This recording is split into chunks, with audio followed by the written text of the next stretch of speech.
की ड्यूटीज सब निभाएं, किसी भी तरीके से कोई कमी नहीं आनी चाहिए।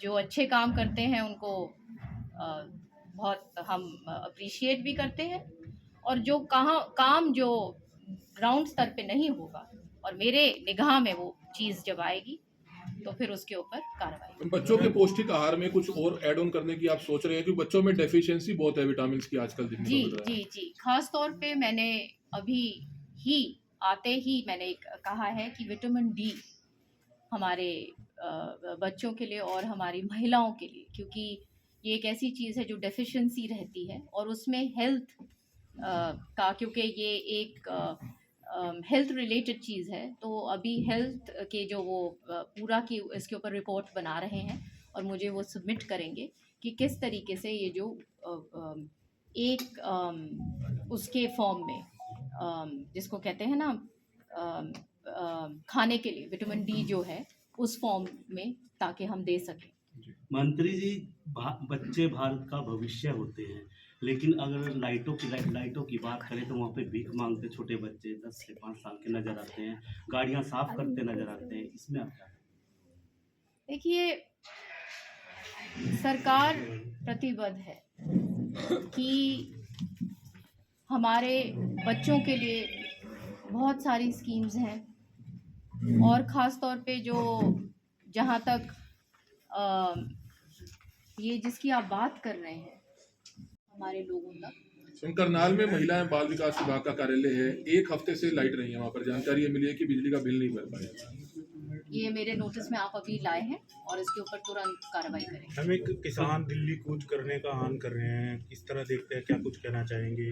अलग अलग जत्थों के साथ रवाना होंगे। देखिए, किसान हमारे प्रदेश की रीढ़ की हड्डी है, ये एक कृषि प्रधान प्रदेश है, और हमारे सरकार ने खुद माननीय प्रधानमंत्री जी ने ऐतिहासिक फैसले लिए हैं किसानों के हित के लिए।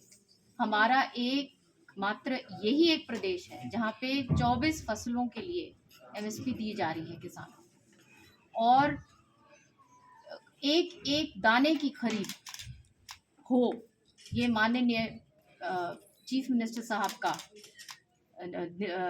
दिशा निर्देश उन्होंने शुरू से ये दिया है, और उसके तहत डीबीटी के तहत जहाँ पे ट्रांसफ़र डायरेक्टली करीब 16,000 करोड़ रुपया डायरेक्टली हमारे अन्नदाता के अकाउंट्स में गया है।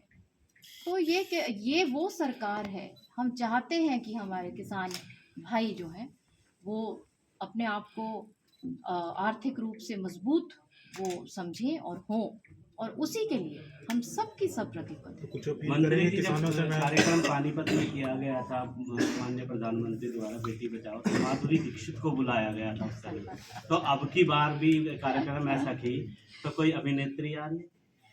देखिए, ये मेरी सूची में नहीं है, लेकिन हमारे लिए तो माननीय प्रधानमंत्री जी ही सबसे बड़े प्रेरणा स्रोत हैं। अभी जो और कांग्रेस जो भी आते हैं, जो भी हमारे आएंगे, सब माननीय हैं और सबका अभी तक कांग्रेस आदर सत्कार है। में विधायक दल का नेता नहीं चुना है। कांग्रेस लगातार रसातल की तरफ जा रही है, और आप भी, चूंकि आपका परिवार भी कांग्रेस के प्रति प्रतिबद्ध था, क्या कारण है कि कांग्रेस से मोह भंग हो गया?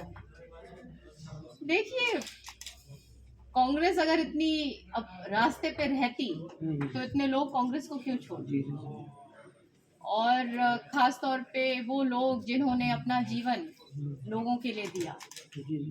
काम के लिए, लोगों ने बहुत प्रेम आदर दिया, काम किया, और आज के दिन कांग्रेस खड़ी हुई है, अपने आप को कटघरे में खुद ही उन्होंने खड़ा किया है, क्योंकि सही समय पे कोई डिसीजन नहीं ले पाते और आपस में उलझे रहते हैं और लोगों के काम से दूर होते गए। सत्ता के लिए हमेशा एक जिसको कहते हैं ना कि सिर्फ सत्ता एक लक्ष्य लेके, ये नहीं कि लोगों की भलाई। जहाँ जहाँ जो लीडर्स थे उनको स्ट्रॉन्ग नहीं किया और सिर्फ पिता पुत्र की बात रह गई, तो ये इस प्रकार से जब बात आ जाती है तो पार्टी को खामियाजा भुगतना पड़ता है, और बार बार लोगों ने कांग्रेस को, चाहे वो सेंटर में हो चाहे वो स्टेट में हो, विपक्ष में बिठाया। मंत्री चुनाव से पहले कहा जा रहा था कि एक तरफ गुर्जर ग्रुप है और एक तरफ एसआर के ग्रुप है। ये ग्रुप तो आ गया बीजेपी में, एसआर से बात चल रहा है। ये तो देखिए ऐसा है कि भाजपा वो फ्यूचर के लिए भाजपा का युग है और ये वो पार्टी है जो लोगों को मौका देती है काम करने के लिए। तो जो आना चाहते हैं वो आगे पार्टी का डिसीजन है और जो पार्टी चाहती है हम उसका स्वागत। मंत्री जी, जैसा कि किसान आह्वान कर चुके हैं 6 तारीख को दिल्ली कूच का, तो किसानों से आपको अपील करना चाहेंगे? देखिए, जैसे मैंने कहा कि किसान हमारा बहुत माननीय मतदाता है और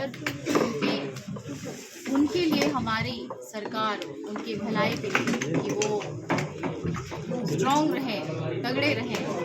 हमारा वो तगड़े रहेंगे तो हमारा प्रदेश तगड़ा रहेगा। तो हमारी सरकार प्रतिबद्ध है और बात करें, अभी माननीय सुप्रीम कोर्ट ने भी एक कमेटी गठित करी है और मेरे ख्याल से 13 दिसंबर को उसके बारे में भी बात होगी। तो जैसे आगे मेरे ख्याल से 13 तारीख के बाद ही पता चलेगा और हम हमेशा तैयार हैं।